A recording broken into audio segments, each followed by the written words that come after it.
السلام علیکم ورحمۃ اللہ۔ امید ہے تمام ناظرین بخیر و عافیت سے ہوں گے۔ آج کی اس ویڈیو میں آپ تمام ناظرین کا استقبال اور خیر مقدم کرتے ہیں۔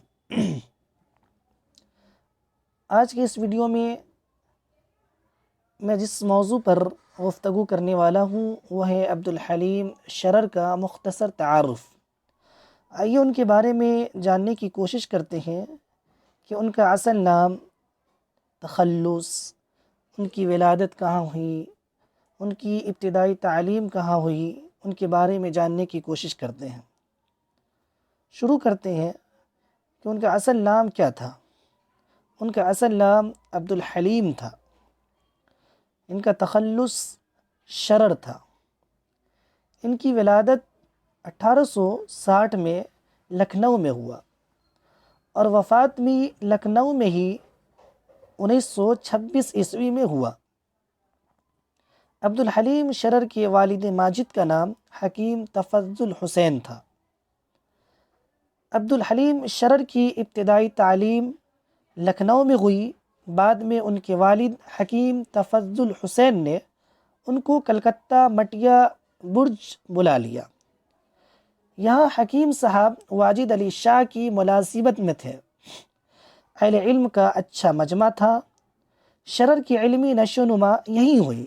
انہوں نے اردو، فارسی، انگریزی اور عربی میں مہارت حاصل کر لی۔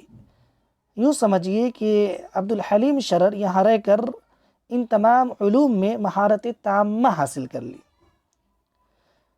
اس کے بعد 1870 عیسوی میں شرر کو پھر لکھنؤ واپس آنا پڑا۔ لکھنؤ آ کر شرر نے اپنا علمی مشغلہ برابر جاری رکھا۔ یہاں مختلف اہل کمال تھے، ان سے فیض حاصل کرتے رہے۔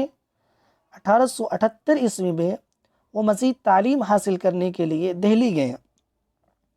دہلی پہنچ کر شرر نے نہ صرف تعلیم حاصل کی بلکہ تصنیف و تعلیم کا سلسلہ بھی شروع کر دیا۔ دہلی سے لکھنؤ واپس آنے کے بعد 1881 عیسوی میں انہوں نے اودھ اخبار کی ملازمت کر لی۔ اس بات کو یاد رکھیں گے کہ اودھ اخبار 1881 میں عبدالحلیم شرر نے ملازمت کی تھی۔ اس کے بعد 1887 میں شرر نے اپنا رسالہ دلغداز جاری کیا۔ اس بات کو بھی یاد رکھیں گے۔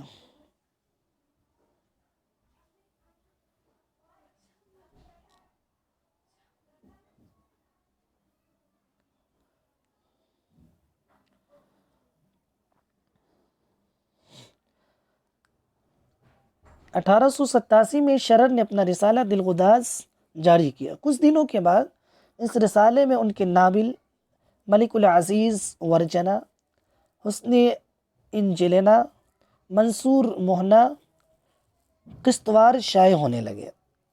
یعنی 1887 میں جو رسالہ دلغداز جاری ہوا تھا ان میں ان مضامین بھی شامل تھے۔ کچھ دنوں کے بعد مالی تنگیوں کی وجہ سے حیدرآباد جانا پڑا۔ یہاں رہ کر انہوں نے تاریخ سندھ لکھنی شروع کی۔ نواب وقار الامر نے ان کی قدردانی کی اور اپنے بیٹے کے ساتھ انہیں 1993 میں انگلستان بھیج دیا۔ یہاں 3 سال تک قیام کیا اور انہوں نے اسی اثنا میں فرانسیسی زبان بھی سیکھ لی۔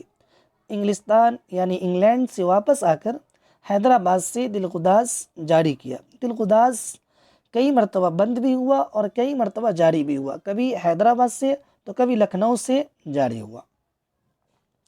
عبدالحلیم شرر نے اردو میں تاریخی ناول کی ابتدا کی۔ ملک العزیز ورجنہ ان کی تاریخی ناول کے جو 1888 عیسوی میں جاری ہوا۔ اس بات کو بھی یاد رکھیں، اگر کوئی سوال پوچھے کہ سب سے پہلی تاریخی ناول کون سی ہے تو آپ بولیں گے ملک العزیز ورجنہ کے، جو عبدالحلیم شرر کی تصنیف ہے اور 1888 میں وہ جاری ہوا تھا۔ گزشتہ لکھنؤ نامی کتاب میں انہوں نے نوابی لکھنؤ کے آخری زمانے کی تہذیب کا بہت دلچسپ اور معلومات افروز مرقع پیش کیا ہے۔ عبد الحلیم شرر کے اہم کارنامے درج ذیل ہیں۔ عبد الحلیم شرر نے قیام دہلی کے دوران محمد بن عبد الوہاب نجدی کی کتاب التوحید، اس کو بھی یاد رکھیں گے، کتاب التوحید محمد بن عبد الوہاب نجدی کی کتاب ہے، اور اسماعیل دہلوی کی کتاب تقویۃ الایمان کا انہوں نے اردو میں ترجمہ کیا۔ 1881 میں مولوی عبد الحی کی سفارش پر منشی نول کشور نے اودھ اخبار کی لکھنؤ میں 30 روپے پر اسسٹنٹ ایڈیٹر مقرر کیا تھا۔ عبد الحلیم شرر نے اپنی ناولوں کے ذریعے تاریخ اسلام کو زندہ کیا۔ اس بات کو بھی یاد رکھنے کی کوشش کریں گے۔ عبد الحلیم شرر کا قول، علوم کے اعتبار سے لکھنؤ ہندوستان کا بخارا اور قرطبہ اقصائے مشرق کا نیشا پور ہے۔ عبد الحلیم شرر کے چند تصانیف کے جو درج ذیل ہے۔ نمبر 1، فردوس بری، شرر کا شاہکار تاریخی ناول ہے، جسے انہوں نے 1899 عیسوی میں حیدرآباد میں مکمل کیا۔ نمبر 2، ملک العزیز ورجنا۔ نمبر 3، فلور ان فلورنڈا۔ نمبر 4، فتح اندلس۔ اور نمبر 5،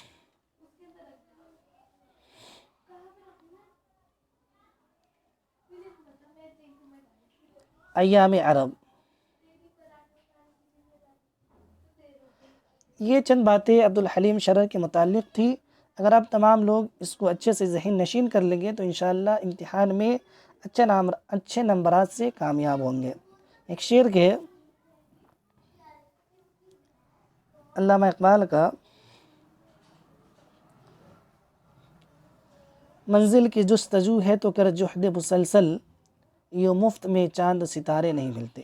یعنی آپ اگر محنت کریں گے، کوشش کریں گے تو انشاءاللہ آپ امتحان میں اچھے نمبرات سے کام ہو سکتے ہیں۔